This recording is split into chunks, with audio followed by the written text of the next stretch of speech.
ऊपर वाले ने मुझे अनलिमिटेड 20 लग दिया, पर जानबूझ के सेल्फ डिफेंस की पावर छीन ली। सिर्फ साल में एक बार लेवल अप करके पॉइंट साइड करने का मौका देता था। मुझे सिस्टम का हिडन मतलब पता था। अगर मैं इनफ टाइम तक जिंदा रह गया तो एक दिन दुनिया में कोई मेरा मुकाबला नहीं कर पाएगा। इस आफत भरे जमाने में जिंदा रहने के लिए मैं हर बार बिना सोचे अपने पॉइंट्स डैमेज में ही डालता था। सोचा नहीं था, पहला ही डैमेज पॉइंट ऐड करते ही जो मैं पहले एक वीक इंसान था, मुझे तुरंत हाथों से पहाड़ चीरने जैसी पावर मिल गई। इसीलिए दूसरे साल भी मैंने डैमेज ही चूज किया। किसने सोचा था कि मेरा बॉडी सीधा अपग्रेड होके एक ऐसी डायमंड बॉडी बन जाएगा जिसपे तलवार तीर काम ही ना करे। इसी बॉडी की वजह से मैं तियानियो टाउन में एक पेट्रोल ऑफिसर बन गया। सोचा था बस इतना ही। किसने सोचा था कि मेरे नौकरी के पहले ही साल ग्रेट जिन ने डीमन रेस के खिलाफ जंग का ऐलान कर दिया। पूरे देश में जबरदस्ती भर्ती की खबर फैल गई। सोचा मैं भी इस जंग में जबरदस्ती भेज दिया जाऊंगा, पर सरकार ने देखा मैं अकेला हूं, बीवी बच्चे नहीं हैं जो पीछे रह जाएंगे। उन्हें डर था कि जंग के बीच में भाग जाऊंगा या दुश्मन से मिल जाऊंगा, इसीलिए मुझे बचा लिया गया। पर बाकी लोगों की किस्मत इतनी अच्छी नहीं थी। पेट्रोल कैप्टन ल्यू किनफेंग जाते वक्त अपनी 8 साल की बेटी मुझे सौंप दी। कहा उसे पल पोस कर बड़ा करो। इसी तरह मैं और ल्यू रुयान साथ रहने लगे। देखते देखते 4 साल बीत गए। 4 डैमेज पॉइंट्स के साथ मैं आम लोगों के बीच एक अनबीटेबल इंसान बन चुका था। और वैसे ही एक गैंग थग्स के ठंडे शहर में गड़बड़ करने आए। मैंने अकेले ही 80 से ज्यादा थग्स को काट दिया, पूरे टाउन को बचा लिया। इस बड़े काम की वजह से मैं और भी इज्जत पाने लगा। लोग सीधा बोलते थे जब वो रिटायर होगा उसके बाद ये टाउन हेड का पोजीशन सिर्फ मुझे ही मिलेगा। पर साथ ही एक बुरी खबर भी। जिन थग्स में से एक था दुगु ख्यूजुई का भाई। 2 साल पहले वो भाग्यशाली निकला और एक इमॉर्टल सेक्ट में जाके एक सेक्ट डिसाइपल बन गया। इसका मतलब था वो रिवेंज लेने वापस आ सकता था, पर उसका भी अभी अभी सेक्ट में दाखिल हुआ था। शायद हर 10-20 साल में ही वो माउंटेन से नीचे आ सकता है, इसलिए मुझे ज्यादा टेंशन नहीं थी। 30 साल पूरब 30 साल पश्चिम जैसा कहते हैं। जब तक 20-30 साल और डैमेज ऐड हो जाएंगे तब तक कौन किसको सबक सिखाएगा ये पता नहीं। वक्त जल्दी गुजरा। आखिर 11वां साल आया। मेरा डैमेज टोटल 10 पॉइंट्स तक पहुंच चुका था। एक हाथ से मुक्का मार के पहाड़ तोड़ सकता था। फिर मैंने ट्राई किया लक पॉइंट्स में इन्वेस्ट करने का। सोचा नहीं था थोड़ा सा ही असर इतनी जल्दी दिखा। पेड़ के नीचे रेस्ट करते ही मुझे आधा इन्वेस्टमेंट सही था। हमने एक इन खोल ली। लक इतनी अच्छी थी जैसे ब्लास्ट हो गई हो। 2 और साल गुजरे। एक बुरी खबर आई, ल्यू किंगफेंग फ्रंट लाइन पे मर गया। ये खबर तियानियो टाउन पहुंची। तब ल्यू रुयान बहुत रोई, दिल टूट गया। इसी वक्त टाउन में एक बड़ी घटना हुई। कुछ लोग जो खुद को यिन यो सेक्ट बोलते थे अचानक नीचे उतरे। उनका कहना था उन्हें इस जगह पे एक बड़ी लक वाला इंसान मिला है। ऐसा इंसान 1000 साल में एक बार मिलता है। पहले जिसने इतनी अच्छी लक रखी थी वो था उनके फाउंडर सू मे ईयर। पहले मैंने सोचा वो बड़े लक वाला मैं ही हूं, पर बाद में पता चला वो इंसान ल्यू रुयान थी जिसे मैंने अपने हाथों से पाला था। ल्यू रुयान ने मना नहीं किया सेक्ट की डिसाइपल बनने से, पर इन सालों में साथ रहते रहते उसे पता चल गया था कि मैं कोई नॉर्मल इंसान नहीं हूं। मेरे साथ रहने के लिए उसने ना सिर्फ सेक्ट की सेंट गर्ल बनना मान लिया, बल्कि सेक्ट से मुझे भी ले जाने की रिक्वेस्ट की। सोचा था कोई बड़ी बात नहीं, पर जब मेरी क्वालिफिकेशन टेस्ट हुई पता चला मैं 1 साल में सिर्फ एक बार मिलने वाला नो लक वाला इंसान हूं। ये बॉडी टाइप सबसे बुरी माना जाता है। कहा जाता है ये आसपास के लोगों की लक भी खा जाता है। यिनजुए सेक्ट के वालों ने इतनी बेरहमी नहीं दिखाई। इस बात का हिसाब बराबर करने के लिए मुझे कॉम्पेंसेशन देना था।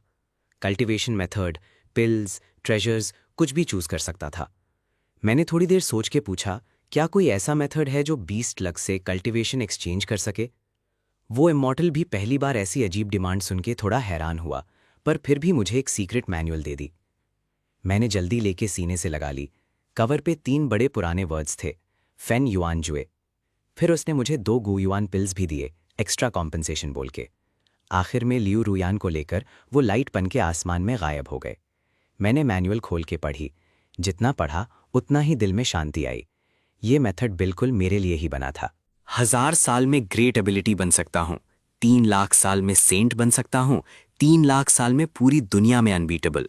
दूसरे लोग शायद इस लंबी उम्र से निराशा महसूस करें, पर मेरे पास तो ऑलरेडी अनलिमिटेड लाइफ स्पैन है। मेरे पास सबसे ज्यादा अगर कुछ है तो वो टाइम है। टीएनयू टाउन वापस आके मैं एक तरफ पेट्रोल का काम करता, एक तरफ सीक्रेटली फेन योन ज्यूल कल्टिवेट करता। वक्त पानी की तरह चुपके से गुजरता गया। 10 और साल बीत गए। पुराने टाउन हेड ने अपनी प्रॉमिस के मुताबिक रिटायर किया और मैं नया टाउन हेड बन गया। इन सालों में मेरा चेहरा बिल्कुल नहीं बदला। टाउन के लोग बातें करने लगे, टाउन हेड को ज़रूर कोई इमॉर्टल ब्लेसिंग मिली है। ये बात फैलने के बाद कई जंगी लोग मुझसे मिलने आने लगे, चाहते थे हमारी सेक्ट में। मैं सबको पोलाइटली मना कर देता, ना हाँ बोलता ना। आखिर कुछ लोग धैर्य खो बैठे। कई गैंग्स मिलके एक टेस्ट प्लान बना लिए। उस दिन मैं टाउन के एंट्रेंस पे पेट्रोल कर रहा था। एक बड़ा मोटा आदमी अपने साथियों के साथ मेरा रास्ता रोक लिया। घमंड से बोला, मुझसे फाइट करना है। मैंने कुछ नहीं कहा, सिर्फ पास के एक गड्ढे से एक पानी का बूंद उठा के उंगलियों से फेंका। उस पानी की बूंद में 23 साल की जमा की हुई 22 पॉइंट्स डैमेज की पावर थी। अचानक वो मोटा आदमी फ्लाइंग होके दूर जा गिरा, पीछे की मिट्टी की दीवार भी तोड़ी। बाकी गुंडे चेहरे पे डर लेके भागने लगे। देखने वाली पब्लिक पहले हंसी, फिर जबरदस्त चीयरिंग करने लगी। उस दिन से टियानियो टाउन में परमानेंट शांति आ गई। कोई टेस्ट करने नहीं आया, कोई झगड़ा करने भी नहीं आया। मैं आराम से टाउन हेड का काम करता रहा, साथ साथ सीक्रेटली फैन युआनजुए कल्टीवेट करता रहा। दिन शांति से गुजरते गए। पर शांति हमेशा थोड़ी देर की होती है। एक दिन शाम को एक बड़ी आर्मी पार्टी धूमधाम से टियानियो टाउन में आई। सबसे आगे एक आदमी था, काले कलर की ऑफिशियल रोब पहने, कमर में गोल्डन सील। ये था ग्रेट जिन के पेट्रोल फोर्स का हेड, चेन ली। उसकी कल्टीवेशन बहुत डीप थी। मैंने पहले भी सुना था, अकेले ही 3 रास्ते के थक्स को खत्म कर दिया था। वो कोर्ट का एक रेयर मार्शल मास्टर था। ग्रेट जिन डेमन रेस से सालों से लड़ता आ रहा था। ट्रेजरी खाली हो चुकी थी, लड़ने वाले जनरल सब मर चुके थे। मैंने सुना है टियानियो टाउन में एक ऐसा फाइटर है जो उम्र से बिल्कुल नहीं बदला। शायद उसे कोई इमॉर्टल ब्लेसिंग है, इसीलिए आपको लेने आया हूं। कोर्ट की मदद करो, जंग का सिचुएशन बदलो। मैंने तुरंत जवाब नहीं दिया, उसे अंदर बुला के बात की। चाय पीते पीते मैंने इनडायरेक्टली इस दुनिया के बारे में पूछा। चेनली ने बताया बिना छुपाए। उसके कहने के मुताबिक हमारी ये दुनिया शाहजिए नाम से जानी जाती है। स्पिरिचुअल एनर्जी यहाँ बहुत थोड़ी है। कल्टिवेटर्स बहुत रेयर हैं। जो असली पावरफुल इमॉर्टल्स हैं वो ज़्यादातर अपर वर्ल्ड में रहते हैं, बहुत रेयर ही नीचे आते हैं। चाहे कोई इमॉर्टल आ भी जाए, वो जल्दी आकर चला जाता है, ज़्यादा रोक नहीं सकता। जैसे शाहजिए में उन्हें कोई इनविजिबल सप्रेशन महसूस होती है। ये सुन के मेरा दिल पहले से पक्का हो गया। फैन युआनजू में क्लियरली लिखा था, 3 साल में गोल्डन कोर बना सकता, 3000 साल में ग्रेट एबिलिटी बन सकता। ये टाइम स्पैन नॉर्मल लोगों के लिए होपलेस ज़्यादा लंबा है, पर मेरे लिए ये सबसे सेफ रास्ता है। जब अपर वर्ल्ड के इमॉर्टल्स रेयर ही नीचे आते हैं और कल्टीवेटर्स भी उतने कम हैं, तो जल्दी करने की क्या ज़रूरत है। मैंने पोलाइटली चेनली की रिक्वेस्ट मना कर दी। मुझे थोड़ी लक मिली है, पर मेरी कल्टीवेशन इतनी स्ट्रांग नहीं कि मैं पूरी जंग की दिशा बदल सकूं। फ्रंट लाइन में भेज के मुझे मौत के मुंह में डालने से अच्छा है मैं टियानियो टाउन में ही शांति से कल्टीवेट करता रहूं। जब मेरी कल्टीवेशन स्ट्रांग हो जाएगी तब जरूर दुनिया के लिए कुछ करूंगा। चेनली थोड़ी देर चुप रह के आखिर एक लंबी सांस लेकर चला गया। फोर्स नहीं किया। जाते वक्त उसने मुझे पेट्रोल डिपार्टमेंट का एक टोकन दिया। बोला अगर मैं मन बदल लूं तो कभी भी इस टोकन से उसे ढूंढ सकता हूं। फिर वो अपनी आर्मी लेके चला गया। चेन ली को विदा करने के बाद मैं अकेले टाउन के एंट्रेंस पे खड़ा रहा। दूर जाते हुए आर्मी को देखा। मेरा दिल और पक्का हो गया। इस आफत भरे जमाने में सबसे सस्ती चीज इंसान की जान है, सबसे वैल्यूएबल चीज टाइम है, और मेरे पास सबसे ज्यादा अगर कुछ है तो टाइम ही है। तो मैं क्यों जल्दी करके गंदे पानी में कूदूं। शांति से घर में रहूं, धैर्य से कल्टीवेट करूं। जब 1000 लाख साल बीत जाएंगे तब दुनिया में कौन मुझे रोक पाएगा। पर यह दुनिया कभी ज्यादा शांति नहीं रहने देती। चेन ली की रिक्वेस्ट मना करने के 1 साल बाद टाउन में एक अजीब घटना हुई। कंटिन्यूअसली लोग गायब होने लगे। कुछ दिनों में ही जंगल में उनकी बॉडी मिलती, पूरी बॉडी की जान शक्ति खिंची हुई, मम्मी जैसी। मौत बहुत हॉरिबल थी। लोग डर गए थे, पर मर्डरर का कोई पता नहीं चल रहा था। जब मैं इन्वेस्टिगेशन बढ़ा ही रहा था, एक युनसू जी नाम का दाओइस्ट टियानियो टाउन से गुजरा। वो ग्रे रोब पहने, एक प्लेट हाथ में लेके बोला उसे यहाँ डीमन एनर्जी स्काई हाई महसूस हो रही है। वो डीमन एक्सरसाइज करने आया है। 3 दिन बाद मैं टाउन के बाहर एक छोड़े हुए टेम्पल में उस युनसू जी दाओइस्ट की बॉडी मिली। उसकी पूरी बॉडी काली पड़ गई थी। 7 द्वार से खून निकल रहा था। उसके हाथ में एक टूटा हुआ पेपर था जिसमें लिखा था बैक माउंटेन ड्रैगन सर्पेंट। तुम काफी स्ट्रांग हो, इंसान की पावर से नहीं हराया जा सकता। यून सूजी दाउस्त का मुझसे कोई रिश्ता नहीं था, पर वो मेरे टाउन के लोगों की वजह से ही मरा। ये जिम्मेदारी मुझे लेनी थी। उस रात मैं अकेला बैक माउंटेन गया। इन सालों में मैं कभी बैक माउंटेन के अंदर डीप तक नहीं गया था, क्योंकि मेरा हमेशा का प्रिंसिपल था, झमेला कम से कम करना बेहतर है। पर इस बार बचना मुमकिन नहीं था। पहाड़ की हवा ठंडी, जंगल का कलर फेडेड। मैं एक क्लिफ तक पहुंचा। आखिर वो चीज देखी। एक पूरा काला ड्रैगन स्नेक पहाड़ के बीच बैठा था। उसका बॉडी एक बड़े बैरल जितना मोटा था, 2 साल के पेड़ जितना। रात के अंदाज में हल्का ग्रीन लाइट छोड़ रहा था। उसने मुझे महसूस किया, धीरे से अपना सर उठाया, मुंह खोला और एक बदबू वाली पॉइजन छोड़ी। मैं पीछे नहीं हटा। इन सालों में हर साल मैंने डैमेज पे ही पॉइंट्स डाले। शुरू के 11 साल के जमा 10 पॉइंट्स के साथ, फिर हर साल 1 पॉइंट। अब पूरे 24 साल हो चुके थे, 23 डैमेज पॉइंट्स। मैंने कभी अपनी लिमिट टेस्ट नहीं की थी। आज इस जानवर पे ट्राई करता हूं। मैंने एक गहरी सांस ली, पूरी बॉडी की पावर एक मुक्के में डाली। वो मुक्का 23 पॉइंट्स डैमेज लेके गया। जहां मुक्का पहुंचा, हवा भी फटने की आवाज करने लगी। मुक्का स्नेक पे पड़ा, आधी पहाड़ की क्लिफ सीधा टूट गई, पत्थर आसमान में उड़े, धूल फैली। धूल बैठने के बाद देखा, वो ड्रैगन सर्पेंट सीधा पहाड़ में अंदर धकेल दिया गया था। 7 इंच तक पूरी तरह पिसा हुआ, कोई जान शक्ति नहीं बची। मैं आगे बढ़ के देखने लगा।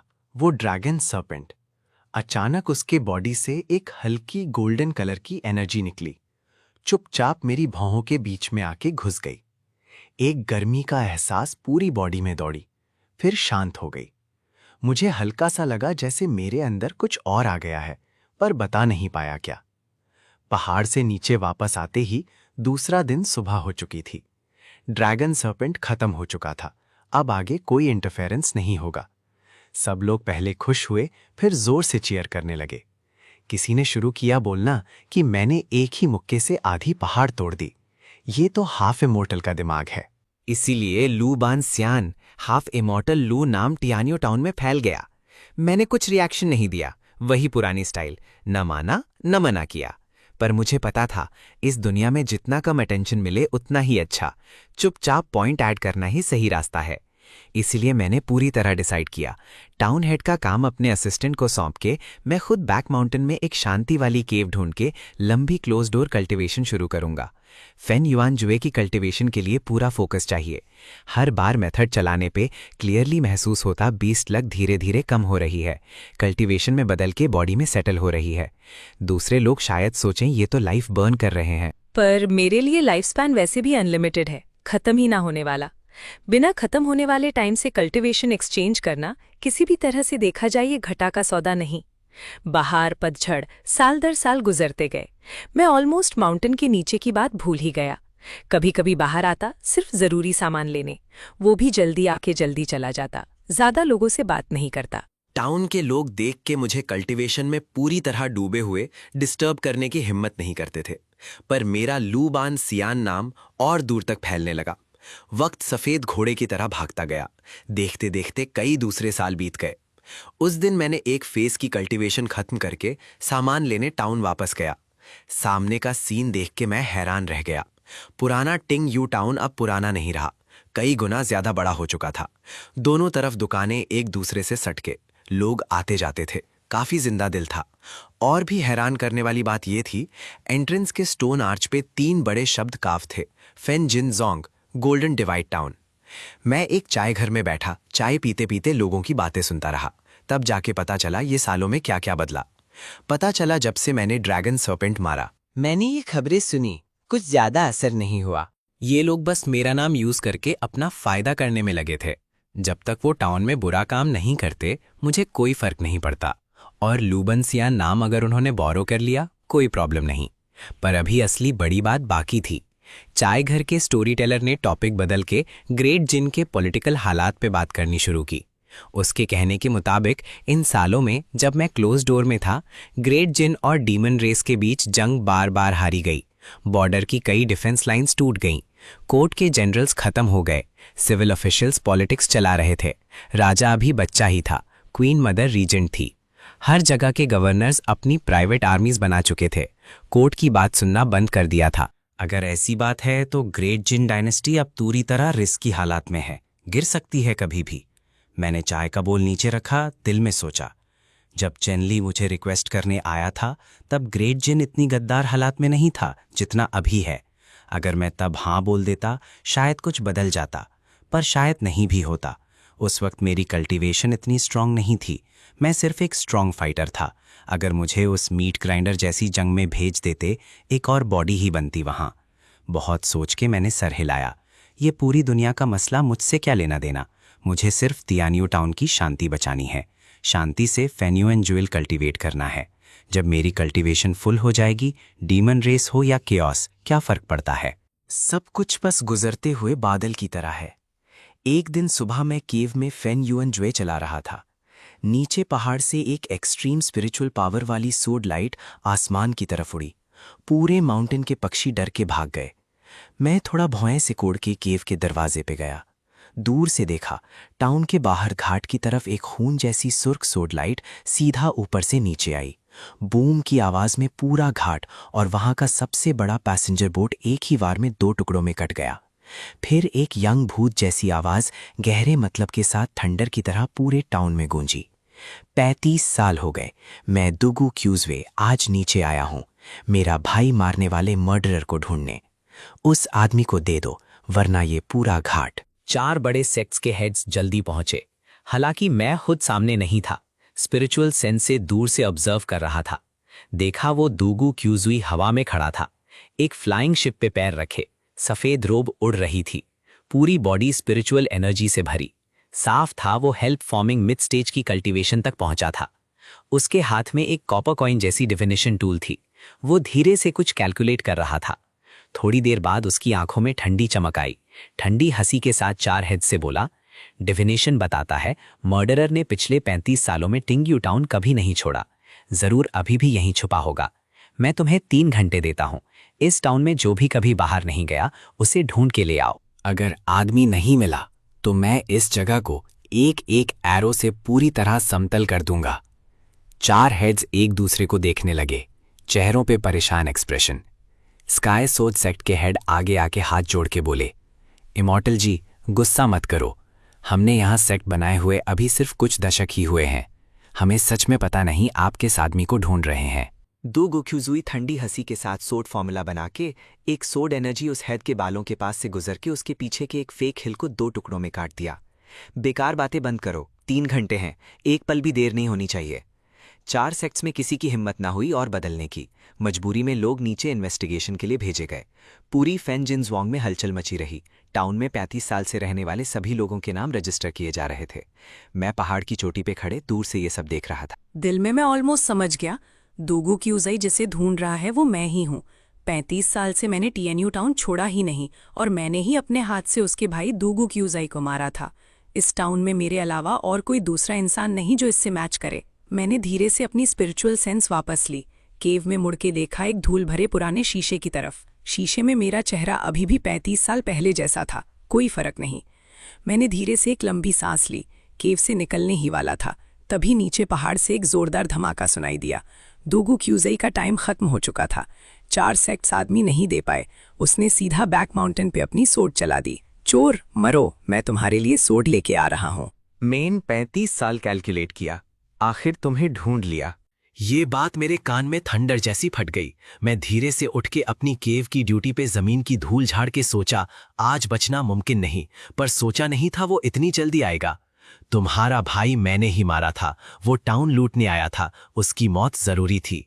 ये सुन के दूगू क्यूजुई की आंखों में मर्डर वाली ग्रीड आ गई। सोड फॉर्मूला चलाई, एक सोड एनर्जी पूरा हेल्प फॉर्मिंग मिड स्टेज की कल्टीवेशन लेके सीधा मेरे सीने की तरफ आई। मैं पीछे नहीं हटा। ये 24 पॉइंट्स डैमेज वाली बॉडी ही मेरा सबसे बड़ा भरोसा था। मैंने गहरी सांस ली और एक मुक्का मारा। मुक्का और सोड आपस में टकराए। बूम की जोरदार आवाज, नीचे जमीन भी भट गई। मेरी बाह में बहुत दर्द हुआ, पूरा बॉडी कई गज पीछे उड़ गया। सर झुका के देखा तो चेहरे पे हल्का खून का निशान था। ये पहली बार था जब से मैंने ये बॉडी बनाई। मेरा फ्लैश सच में पहली बार कट गया। दूगू क्यूजुई ने थोड़ा भौएं से कोड़ी। लगता था उसने भी सोचा नहीं था कि मैं एक नॉर्मल इंसान होके उसका सॉर्ड रोक पाऊंगा। थोड़ी हिम्मत है, पर अफसोस, तुम आखिर इंसान ही हो। ये कहते हुए उसने अपने हाथ की फ्लाइंग एरो 3 में बांट दी। 3 तरफ से एक साथ अटैक की। मैं देर नहीं कर सकता था। पूरी बॉडी पावर लगाकर लेफ्ट राइट डॉज करके सबको मुक्के से मारा। सॉर्ड एनर्जी से सीधा टकराया। हर वार से मेरा खून उछलता। बॉडी पे कई नए जख्म हो गए। इसी वक्त एक पुरानी दूती हुई आवाज अचानक मेरे दिमाग में गूंजी। ये आवाज 100 साल बाद आज ही जागी थी। मुझे और 100 साल चाहिए। पर अभी दुगू क्यूजवे के सामने मुझे पता नहीं ये एक अगरबत्ती जितना टाइम भी बचा पाऊंगा या नहीं। एक और एरो आई, मैं साइड में होके बचा। कंधे से एक मांस का टुकड़ा कट गया, खून पूरे कपड़े भिगो गया। नहीं, मुझे भागना होगा। ऐसे सीधा लड़ते रहे तो मैं 10 मूव भी नहीं झेल पाऊंगा। इसलिए मैं रुक रुक के पीछे हटता गया। जानबूझ के एक गैप दिखाया। दुगू क्यूजवे वाकई झांसे में आ गया। एक एरो खाली गई। मैं इस मौके पे घूम के बैक माउंटेन के जंगल की तरफ जल्दी भागा। भागना चाहता है, भाग के जाएगा कहाँ? मैं जवाब देने की पोजीशन में नहीं था। पूरी ताकत से जंगल में भाग रहा था। ये बैक माउंटेन में मैं सालों से रहा हूं। हर घास पेड़ मेरा दिल में साफ है।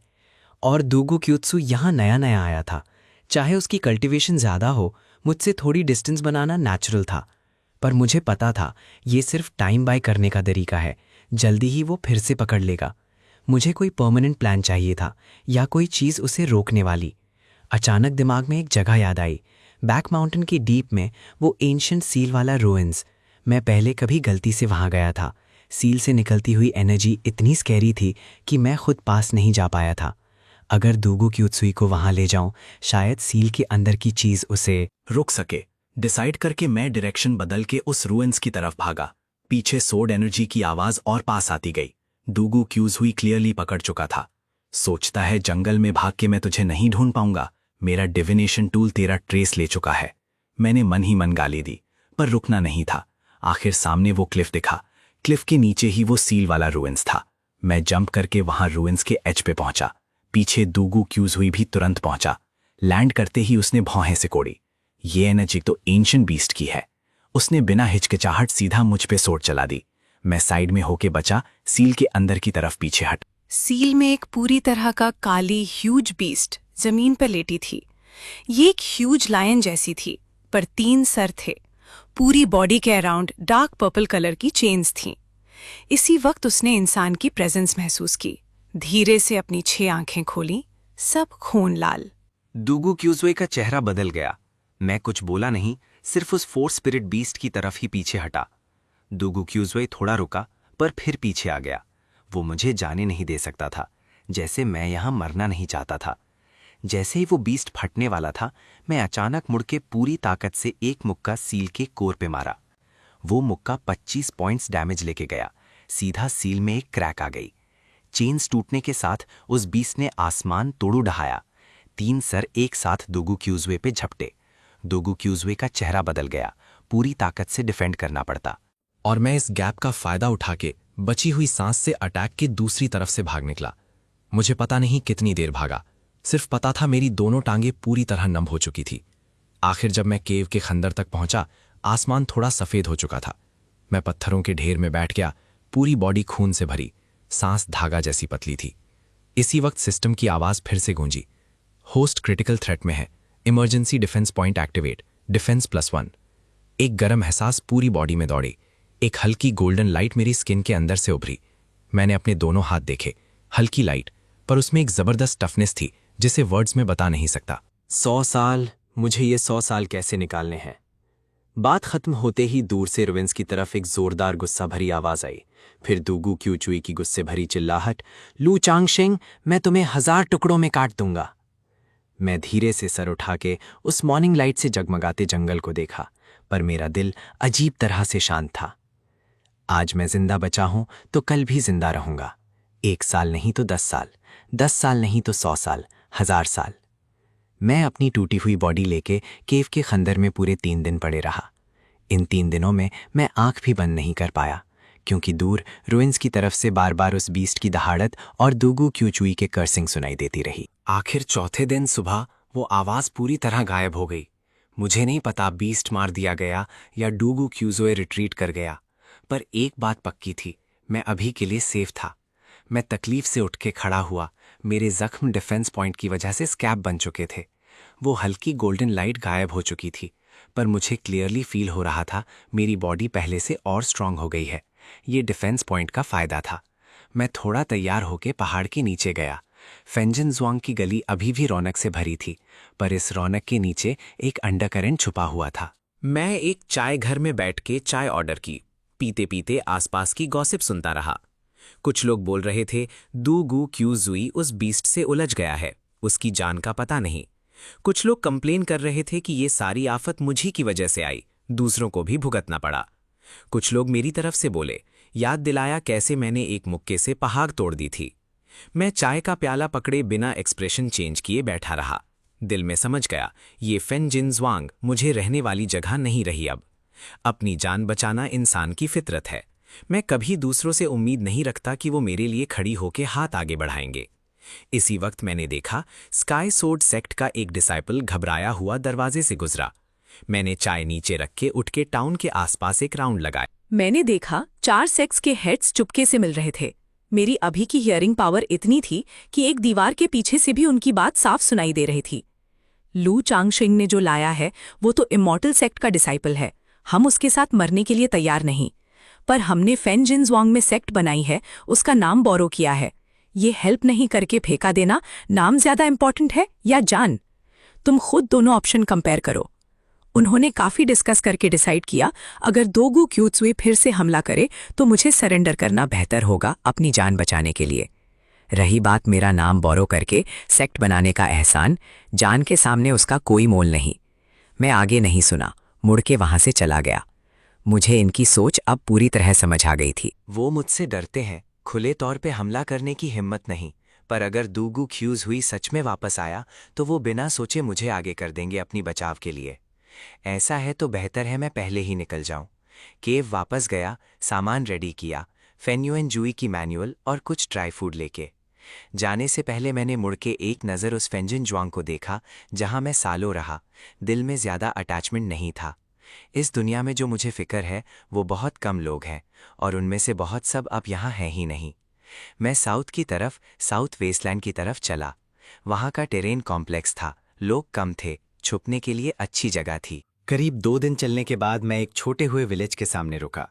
ये विलेज कई सालों से अबांडन लग रहा था। टूटे फूटे दीवार पर घास उगाई थी। मैंने सोचा वहां से साइड कर लूंगा, पर अचानक एक हल्की खुशबू आई। ये इमॉर्टल सेक्ट की पिल्स वाली स्पेशल स्मेल थी। मैं धीरे से विलेज में गया। एक टूटे हुए दीवार के पीछे से देखा एक सफेद कपड़े वाली लड़की कुएं से पानी निकाल रही थी। उसकी पीठ पतली थी, पर एक फेमिलियर ऑरा महसूस हो रही थी। उसने शायद मेरा आना महसूस किया। धीरे से घूमी। आंखें मिलते ही मैंने एक फेमिलियर और अजनबी दोनों जैसा चेहरा देखा। ये लियू रुयान थी। वो 30 साल पहले से काफी लंबी हो चुकी थी। आंखों से लड़की वाली कामोमरपन गायब हो चुका था। थोड़ा सारदार ठंडा इमॉर्टल ऑरा आ गया था, पर उसकी आंखें वही थी, वही छोटी लड़की जो मेरे पीठ पे चढ़ के रोई थी।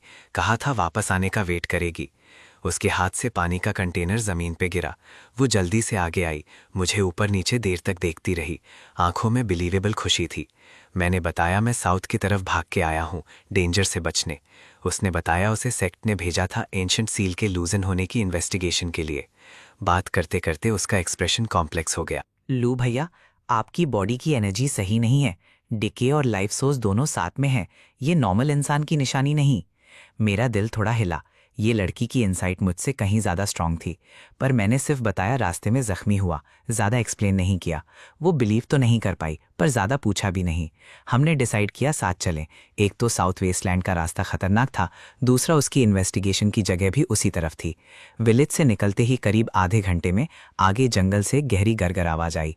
मेरी भौएं सिकुड़ गई। ये आवाज़ मुझे पहचानी थी, स्पिरिट बीस्ट की थी। वो भी एक नहीं, सच में जंगल से 3 पूरी तरह काली ह्यूज बीस्ट निकले। हालांकि वो पहले वाले 3 सर वाले बीस्ट जितने बड़े नहीं थे, फिर भी हर एक काऊ जितने बड़ा था। 6 खून लाल आंखें हमें घूर रही थीं। मैं एक कदम लियू रुयान के आगे बढ़ के खड़ा हुआ। वो पीछे नहीं हटी। हाथ से एक जेस्चर बना के एक सिल्वर वाइट लाइट ने हमें कवर कर दिया। मैंने एक गहरी सांस ली। आगे जंप करके सबसे पास वाले स्पिरिट बीस्ट पे मुक्का मारा। ये मुक्का 25 पॉइंट्स डैमेज लेके गया। सीधा बीस्ट को उड़ा के 2 बड़े पेड़ तोड़ के दूर फेंका। बाकी 2 बीस्ट एक साथ हम पे अटैक करने आए। मैं पीछे नहीं हटा। Left fist right palm continuously चलाता गया। लियू रुयान के पीछे फॉर्मूला चला के स्पिरिट लाइट से एक्यूरेटली बीस्ट की वीक पॉइंट्स पे वार करती गई। Perfect combination. बस एक अगरबत्ती जितने टाइम में तीनों बीस्ट खत्म हो गए। रात हो गई। हमने जंगल के खाली जगह पे कैंप फायर जलाई। लियू रुयान आग के पास बैठी, अपने हाथ सेकती हुई। चेहरे पे आग की लाइट हल्की हल्की चमक रही। क्या तुम ऐसी कल्टीवेशन कर रही हो जो 20 लक कंज्यूम करती है?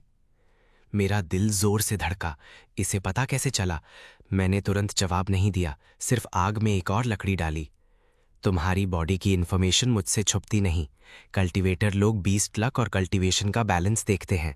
तुम्हारी कल्टीवेशन जबरदस्त तेजी से बढ़ी, पर तुम्हारी लक भी उतनी ही तेजी से घटी। ऐसा इम्बैलेंस सिर्फ एक मेथड में पॉसिबल है, जो मैंने सेक्ट की ओल्ड बुक्स में पढ़ा है। वो है 20 लक से कल्टीवेशन एक्सचेंज करने की टेक्निक। मैंने उसे देखा, ना मना किया ना माना। मुझे चुप देख के उसकी आंखें हल्की लाल हो गईं। कुछ बोलने ही वाली थी, तभी दूर जंगल से एक दुख भरी रोर आई, फिर एक फास्ट सोड एनर्जी अचानक ऊपर उड़ी। उसकी ऑरा मुझे खूब पहचानी थी। ये दूगू क्यूजुई थी। वो बच चुका था और सीधा हमारी तरफ आ रहा था। वो सॉर्ड एनर्जी बहुत फास्ट आई। सोचने का टाइम नहीं था। मैंने तुरंत लियू रुयान की कलाई पकड़ के एक तरफ जंप किया। बूम की जोरार आवाज। जहां हम खड़े थे उस जगह पे सॉर्ड एनर्जी ने एक डीप खाई बना दी। धूल और मिट्टी आसमान में उड़ गई। दूगू क्यूजुई जंगल से धीरे धीरे निकला। पूरी बॉडी खून से भरी थी। रोप टॉन था। साफ था वो बीस्ट से फाइट में काफी हार्म हुआ था, पर उसका ऑरा पहले से और ज्यादा राक्षसी हो गया था, जैसे एक तलवार जो खून से और शार्प बन गई हो। उसकी नजर मुझ पे से गुजर के लियू रुयान पे गई। इसीलिए तुम्हारी इतनी हिम्मत हुई फेंजिन ज़्वांग से भागने की। ये यूएस सेक्ट का सपोर्ट मिल गया है, पर अफसोस आज चाहे खुद गॉड आ जाए, मैं तुम्हें बचा नहीं सकूंगा। ठंडी हंसी के साथ उसकी फ्लाइंग सोड गूंजने लगी। मैंने कुछ नहीं कहा, सिर्फ लियू रुयान को अपने पीछे प्रोटेक्ट किया। वो भी पीछे नहीं हटी, अपनी फॉर्मूला बनाई। बॉडी के अराउंड स्पिरिट लाइट चलने लगी। दुगू क्यू चुई पहले अटैक करने लगा। 1000 एरोज आसमान से हम पे बरसी। मैंने एक गहरी सांस ली। 25 पॉइंट्स डैमेज की ताकत लेके मुक्का मारा। सोड एनर्जी से टकराया, एक जोरदार धमाका हुआ जिससे कान फटने लगे। लियू रुयान मेरे पास फॉर्मूला चला के एक्यूरेटली कुछ छूटे हुए सोड एनर्जीज को इंटरसेप्ट करती गई, पर दुगू क्यूचुई आखिर हेल्प फॉर्मिंग मिड स्टेज का था। हमारी जॉइंट पावर उसके सामने भी थोड़ा कम पड़ी। एक सोड एनर्जी मेरी डिफेंस तोड़ के कंधे पे एक गहरा काट मार गई। खून ने आधा रोब रंगीन कर दिया। लियू रुयान डर के चिल्लाई। उसका फॉर्मूला थोड़ा बिखर गया। थोड़ा सा और एक सॉर्ड एनर्जी से लगने वाली थी। ऐसे चलेगा नहीं। मेरा दिमाग जल्दी कैलकुलेट करता गया। हम एक अगरबत्ती भी नहीं झेल पाएंगे और डुगू क्यूजुई जरूर दोबारा भागने का मौका नहीं देगी। इसलिए एक ही रास्ता बचा था। मैंने दांत कसकर दिल में डिसाइड किया। फेन युआन जुए का तीसरा लेयर, लाइफ स्पैन से कल्टीवेशन एक्सचेंज, मैंने कभी ट्राई नहीं किया था, क्योंकि मैनुअल में क्लियरली लिखा था ये लेयर चलाने पे 500 साल लाइफ स्पैन बर्न होंगे। 500 साल इंसान के लिए 10 जन्म के बराबर, पर मेरे लिए सिर्फ एक नंबर है। मैंने आंखें बंद की। बॉडी के अंदर फेन युआन जुए पागल होके चलने लगा। लाइफ स्पैन एक फ्लड की तरह बाहर आने लगा। कल्टीवेशन पावर में बदल के पूरी बॉडी में दौड़ गया। तुरंत एक हड्डी चीर देने वाला दर्द आया। उस पल मेरी कल्टीवेशन एक अनबिलीवेबल स्पीड से बढ़ने लगी। की रिफाइनिंग पीक क्रॉस करके 3 सांस के बाद आखिर हेल्प फॉर्मिंग स्टेज के थ्रेशोल्ड पे स्टेबल हो गई। जब मैंने आंखें वापस खोली, दुगू क्यूजुई की नेक्स्ट एरो सामने आ चुकी थी। मैं डॉज नहीं किया, सीधा हाथ से वो फ्लाइंग एरो पकड़ ली। ब्लेड ने मेरी हथेली काट दी, पर मुझे कोई दर्द महसूस ही नहीं हुआ। सिर्फ फोर्स लगाई, क्र की आवाज के साथ दुगू क्यूजुई की सालों से साथ रही वो फ्लाइंग एरो मैंने हाथ से ही चीर दिया। दुगू क्यूजुई का चेहरा बदल गया। ये पॉसिबल नहीं है। मैंने उसे रिएक्ट करने का टाइम नहीं दिया। एक कदम आगे जंप करके मुक्का मारा। ये मुक्का हेल्प फॉर्मिंग अर्ली स्टेज की कल्टीवेशन, 25 पॉइंट्स डैमेज और 1 पॉइंट डिफेंस के साथ था। मुक्का जहां से गुजरा हवा भी चीखी। दुगू क्यूजवे जल्दी से हाथ उठा के ब्लॉक करने की कोशिश की, पर मेरा मुक्का सीधा उसकी प्रोटेक्टिव लाइट को चीरता हुआ उसके सीने पे लगा। वो पूरी बॉडी काटते हुए पतंग की तरह उड़ के दूर गई। 3 बड़े पेड़ तोड़ के आखिर जमीन पे जोरदार से गिर गई। वो उठने की कोशिश करती रही। मुंह से बहुत ज्यादा खून निकल रहा था। आंखों में बिलीवेबल दहशत थी। ये क्या कल्टीवेशन है? मैंने जवाब नहीं दिया। सीधा उसके सामने जाके सर झुका के उसे देखा। वो अचानक हंसी। उसकी हंसी में बहुत ज्यादा गुस्सा और अनबिलीवेबल फीलिंग थी। 35 साल की प्लानिंग, आखिर में सब बेकार। मैं बैठ गया, शांत नजरों से उसे देखा। तुम्हें मुझसे पंगा नहीं लेना चाहिए था, ये कह के मैंने एक हाथ से पूरा पावर लगा के वार किया। उसकी जान खत्म कर दी। जंगल में वापस शांति आ गई। लियू रुयान मेरे पीछे खड़ी थी। कुछ बोला नहीं, पर मुझे फील हुआ उसकी नज़र मुझ पे टिकी हुई थी, कुछ ऐसा जो मैं क्लियरली बता नहीं पाया। मैं धीरे से घूमा, वो तुरंत आगे आई, हाथ से मेरे कंधे का जख्म छुआ, उंगलियां हल्की कांप रही थी। उसने दू गो ख्यूजोए के बारे में कुछ नहीं पूछा, सिर्फ एक बात कहा, अभी जो वार तुमने किया, कितने साल का लाइफ स्पैन बर्न किया? मैं थोड़ी देर चुप रह के सच बताया, 500 साल। उसकी उंगलियां अचानक टाइट हो गई, आंखें तुरंत लाल हो गई, पर वो रोई नहीं, सिर्फ होठ काट के सर हिलाई। उसने बताया उसकी यिन यूएस सेक्ट में एक सीक्रेट टेक्निक है, मूनलाइट रिटर्न टू ओरिजिन, जो मूनलाइट की पावर से लॉस्ट लाइफ स्पैन वापस ला सकती है। ये टेक्निक एक एंशिएंट मून गॉड के टेम्पल के रूइंस में छुपी है। वो मुझे वहां ले जाना चाहती थी। मैंने मना नहीं किया, क्योंकि मुझे पता था मेरी अभी की कंडीशन में अगर फिर किसी स्ट्रांग दुश्मन से मिलना हुआ तो मुझे और ज्यादा लाइफ स्पैन बर्न करना पड़ेगा। ये परमानेंट सोल्यूशन नहीं था। हमने अपने जख्म सिंपल ट्रीट किए, फिर साउथ वेस्टलैंड के अंदर आगे बढ़ते गए। 3 दिन चलने के बाद आखिर हमें वो मून गॉड टेम्पल का रूइंस मिला, पर टेम्पल के सामने पहले से कोई खड़ा था। वो एक लड़की थी। उसका हुस्न मैंने अपनी जिंदगी में पहले कभी नहीं देखा था। वो हमसे मुंह मुड़ के खड़ी थी, उसके आसपास एक नाजुक सी सप्रेशन ऑरा महसूस हो रही थी। लियू रुयान उसे देख के पहले हैरान हुई, फिर जल्दी से आगे बढ़ के रिस्पेक्ट से बाव किया। डिसाइपल लियू रुयान, मास्टर्स मास्टर को नमन। मेरा दिल जोर से धड़का। मास्टर्स मास्टर मतलब ये यिन यूए सेक्ट की फाउंडर सू मे एर है, जिनके बारे में कहा जाता है वो एक एंशिएंट ट्रू इमॉर्टल का रीइंकार्नेशन है। सू मे एर धीरे से मुड़ी, उनकी नज़र पहले लियू रुयान पे रुकी, फिर मुझ पे आके टिकी। वो नज़र 2 शार्प ब्लेड्स जैसी थी, जैसे मुझे अंदर बाहर पूरी तरह देख रही हों। अचानक वो मुस्कुराई। उसकी मुस्कान में एक मतलब था जो मैं समझ नहीं पाया। उसकी आवाज़ ठंडी थी, जैसे चांदनी के नीचे बहता पानी। तुम्हारे बॉडी पे हेवेंस डाउ का निशान है, और ये निशान इतना गहरा है कि छुपा ही नहीं सकता। तुम वही हो जिसे उसने चुना है ना? मेरा दिल कांपा। मैं कुछ बोलने ही वाला था कि दिमाग में सिस्टम का वार्निंग अलार्म बजा। Heaven's dao interferer nearby detected, danger level judgement in progress, result unknown. मैं वहीं खड़ा रहा, हिलाया नहीं। सू मेहर अभी भी मुझे देख रही थी। उनकी आंखों में एक इमोशन थी जो मैं समझ नहीं पाया। क्या तुमने कभी सोचा है सिस्टम कभी गायब भी हो सकता है? ये बोल के सू मेहर कुछ और नहीं बोली, सिर्फ मुझे चुपचाप देखती रही। उनकी नजर का इमोशन मुझे रेस्टलेस कर रहा था। लियू रुयान एक तरफ खड़ी कुछ समझ गई, चुपचाप आगे बढ़ के मेरे और सू मेयर के बीच आ गई। मैंने कुछ ज्यादा नहीं कहा, सिर्फ हाथ जोड़ के बाव किया। सू मेयर ने हल्का सर हिला के जवाब दिया। वो मुड़ी, हाथ से मून गॉड टेम्पल के दरवाजे पे हल्का सा टच किया। ना जाने कितने सालों से बंद ये पत्थर का दरवाजा धीरे से खुलने लगा। अंदर बहुत अंधेरा और गहरा था।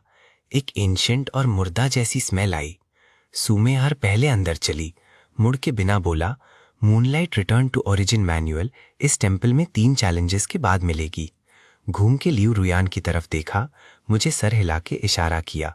हम भी पीछे गए। अंदर का मेन हॉल बाहर से दिखने से कहीं ज्यादा बड़ा था। चट पे एंशिएंट सिंबल्स काफ थे, जमीन पे बड़े ब्लू स्टोन्स बिछे थे, हर स्टोन पे टाइम और मैजिक का ट्रेस था। सू मेयर रुकी, आगे 3 अलग रास्ते थे, अलग दिशा की तरफ। वो मुड़ी, हमें देख के बोली, 3 चैलेंजेस, हर इंसान को अकेला फेस करना होगा। पहला टेस्ट। मैंने सोचा शायद वो अकेला चलेगी, पर वो वहीं खड़ी रही, जैसे हमारा डिसीजन वेट कर रही हो।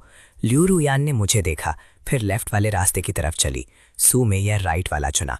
मैं बीच के रास्ते पे खड़ा गहरी सांस लेकर आगे बढ़ा। रास्ते के आखिर में एक ब्रॉन्ज डोर था। मैं दरवाजा खोला और अंदर गया। अंदर एक खाली स्टोन रूम था। चारों दीवारों पे चमकती हुई फायर लाइट्स लगी हुई थीं, जो पूरे रूम को दिन जितना रोशन कर रही थी। रूम के बीच में एक कॉपर मिरर खड़ा था।